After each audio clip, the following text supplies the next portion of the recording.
अस्सलामुअलैकुम नाजरीन कराम, नई वीडियो में आपको खुश आमदीद कहते हैं। बहुत से लोगों को पाकिस्तान में इंतज़ार था कि जस्टिस काजी फ़ाइज़ ईसा कब चीफ़ जस्टिस बनते हैं, और एक मखसूस जमात तो कहती आई है कि जब वो आएंगे तो ही हमें इंसाफ मिलेगा। अब ख्वाजा आसिफ जैसे लोग कहते हुए नज़र आ रहे हैं, इंसाफ हो नहीं रहा बल्कि इंसाफ होता हुआ नज़र भी आ रहा है। लेकिन मुझे ये समझ नहीं आती कि जस्टिस काजी फ़ाइज़ ईसा आखिर ऐसा करते क्यों हैं। अंदाज़ा कीजिए, फैज़ाबाद धरना केस की नज़र सानी अपील लगी हुई है। अब आपने देखना यह है कि फैज़ाबाद धरना कब हुआ, उस धरने का आपने टाइम फ्रेम देखना है। फिर उसके बाद आपने एक और चीज़ जो देखनी है कि वो धरना किस जमात की जानिब से दिया गया और क्या कुछ हुआ। अब जस्टिस काजी फ़ाइज़ ईसा बजाय इसके कि इस फैज़ाबाद धरने के हवाले से जिसका दौरानिया या जिसका साल ही मुख्तलिफ है, आज 3 रुकनी बेंच ने उसकी समाअत की, जिसमें चीफ़ जस्टिस काजी फ़ाइज़ ईसा ख़ुद बैठे हुए थे, फिर जस्टिस अमीनुद्दीन ख़ान साथ में थे, जस्टिस जमाल ख़ान मंदोखेल थे। वैसे मेरी एक इस्तदा है और मेरी गुजारिश है कि जस्टिस काजी फ़ाइज़ ईसा जो भी केस सुने, उनकी अदालत में जो भी केस लगे, वो टीवी पर बराह रास्त नशर ज़रूर होना चाहिए ताकि कौम की तिश्नगी बाकी न रहे। अब उन्होंने जो आज रिमार्क्स दिए वो बड़े अहम हैं। एक तो उन्होंने कहा कि हम जानना ये चाहते हैं कि फैज़ाबाद धरने का मास्टरमाइंड कौन था। फिर उन्होंने कहा कि वो जो कनाडा से आए थे धरना देने के लिए वो चले गए, और इस तरह की बहुत सारी बातें की। इससे पहले भी प्रैक्टिस एंड प्रोसीजर एक्ट के अंदर भी उन्होंने इस तरह की गुफ्तगू की है। अब देखिए, कनाडा वाली बात वो ताहिरुल कादरी की कर रहे हैं। अब ताहिरुल कादरी का फैज़ाबाद धरने से क्या ताल्लुक़ है? हालांकि फैज़ाबाद धरना केस में जस्टिस काजी फ़ाइज़ ईसा का अपना ही दिया हुआ फैसला है, एक लैंडमार्क जजमेंट है, सब उसकी तारीफ भी करते हैं। अब उनके सामने केस क्या है और काजी फ़ाइज़ ईसा साहब हवाला कौन से धरने का दे रहे हैं? ये वही सुप्रीम कोर्ट है जिसके सामने डोगर सीसीपी और लाहौर वाला केस था। तो सुप्रीम कोर्ट के जजेस ने कहा था कि आपके पास तो गुलाम अहमद डोगर का केस आया था, तो आपने इलेक्शन का सो मोटो कैसे ले लिया? बिल्कुल वैसी ही बात इन्होंने आज दोबारा कर दी है। अब आज आपके सामने फैज़ाबाद धरना केस लगा हुआ है, आप उसके मुतालिक बात करें, लेकिन वो पुराने धरनों पे बात कर रहे हैं। वो दर हकीकत ताहिरुल कादरी और पाकिस्तान तहरीक इंसाफ के ख़िलाफ़ और इमरान खान के ख़िलाफ़ अपनी भड़ास निकालना चाहते थे। हालांकि वो सियासी जमातें हैं और सियासी जमातों का हक़ है। क्या जो इस वक्त सियासी जमातें हैं उनके धरने नहीं हुए? फिर एक और नाज़रीन कराम बहुत ही दिलचस्प बात है जो मुस्लिम लीग नून कहती है कि उनको इंसाफ होता हुआ नज़र आ रहा है। आज एक और अहम मामला हुआ। अटार्नी जनरल ने कहा कि वज़ारत दिफा अपनी नज़र सानी दरख्वास्त वापस लेना चाहती है। तो उसके बाद चीफ़ जस्टिस ने कहा कि अबसार आलम ने वज़ारत दिफा के मुलाज़मीन पर संजीदा इल्ज़ामात आयद किए हैं, और यहाँ मुलाज़मीन से मुराद ज़ाहिर जनरल फैज़ हमीद हैं, और जनरल फैज़ हमीद के इर्द गिर्द ही ये धरना केस जो है वो घूम रहा है। और किसी न किसी जगह पे ऐसे लगता है, जिस तरह के रिमार्क्स दिए जा रहे हैं, कि शायद जनरल फैज़ हमीद को ही इस फैज़ाबाद धरने का मास्टरमाइंड करार दिया जाए। तो इस पर अटार्नी जनरल ने कहा कि तहकीकात के लिए फैक्ट फाइंडिंग कमेटी बना दी गई है और बाकायदा उसका एक इजलास भी हो चुका है। अब जब अबसार आलम की बात हुई, अबसार आलम ख़ुद अदालत में मौजूद भी थे, और उसके बाद मौजूदा चेयरमैन पैमरा को भी बुलाया गया और उनसे पूछा गया कि ये जो कह रहे हैं कि इनके साथ ये सब हुआ, तो क्या आपके साथ भी कुछ ऐसा हुआ है? इस पर उन्होंने कहा कि नहीं, मेरे साथ ऐसा कुछ नहीं हुआ।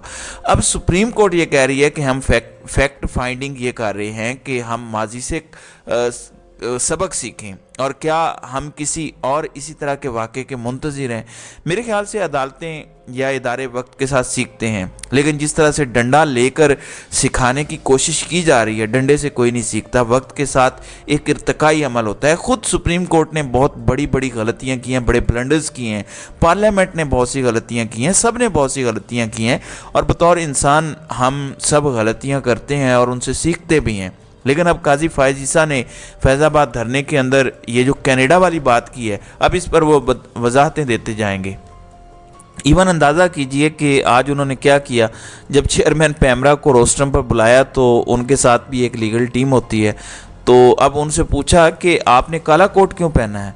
तो उन्होंने कहा कि मैंने रूटीन में काला रंग पहना है, यानी اندازہ کیجئے، میں اس لیے کہتا ہوں کہ قاضی فائز عیسیٰ صاحب کا ہر کیس ٹی وی پر براہ راست دکھایا جانا چاہیے تاکہ قوم کو بھی اندازہ ہو۔ دوسری خبر جو میں آپ کو دینا چاہتا ہوں وہ اڈیالہ کے اندر سے ہے۔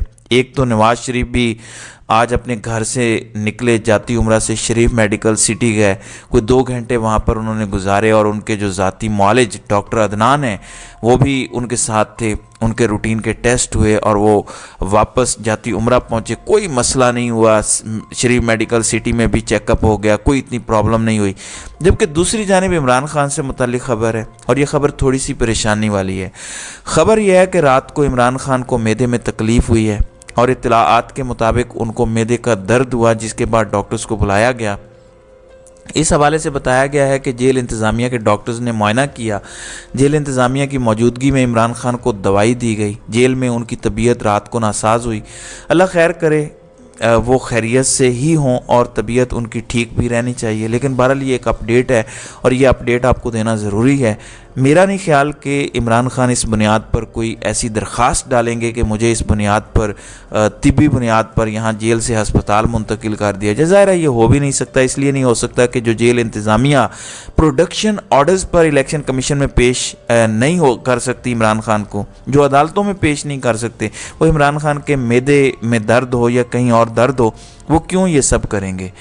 دوسری جانب میں ایک اور بات پاکستان تحریک انصاف سے متعلق بتانا چاہتا ہوں۔ میں نے آپ کو بتایا تھا کہ وہ لاہور میں جلسہ کرنا چاہتے ہیں، بتایا گیا ہے کہ ان کو جلسے کی اجازت ملے گی یا نہیں ملے گی، لیکن ضلعی انتظامیہ نے ان کی درخواست کو ڈائری نمبر ضرور لگا دیا ہے، اور ان کے مطابق ابھی کوئی فیصلہ ہم نے نہیں کیا، لیکن پاکستان تحریک انصاف نے ایک تبدیلی آج ضرور کی ہے، اور وہ تبدیلی سینٹ کے اندر ہے۔ وہ تبدیلی کیا ہے؟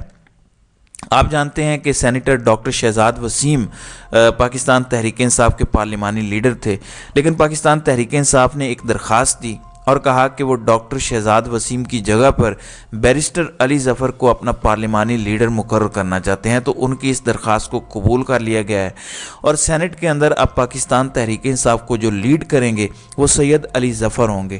بڑا ہی یہ مناسب فیصلہ ہے، کیونکہ علی ظفر انتہائی میچور انسان ہے۔ دوسری جانب آپ کو پتہ ہے کہ عمران خان کے معاملے میں تو چیزیں ہوتی ہی ہوتی ہیں اور بڑی جلدی ہوتی ہیں۔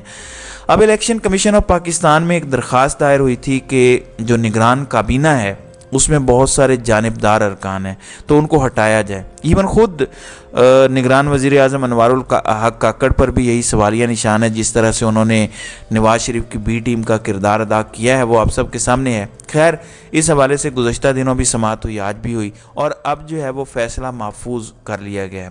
وہ فیصلہ کیا آئے گا اس کو بہت اچھے سے ہمیں پتہ ہے۔ اس قسم کا ایک اور فیصلہ بھی ہے، لاہور میں احتساب عدالت نے آشیانہ ریفرنس میں سابق وزیر اعظم شہباز شریف سمیت باقی لوگوں کی بریت کی درخواست پر فیصلہ محفوظ کر لیا، اور یہ فیصلہ اب 7 نومبر کو سنایا جائے گا۔ اب وہ فیصلہ کیا ہوگا؟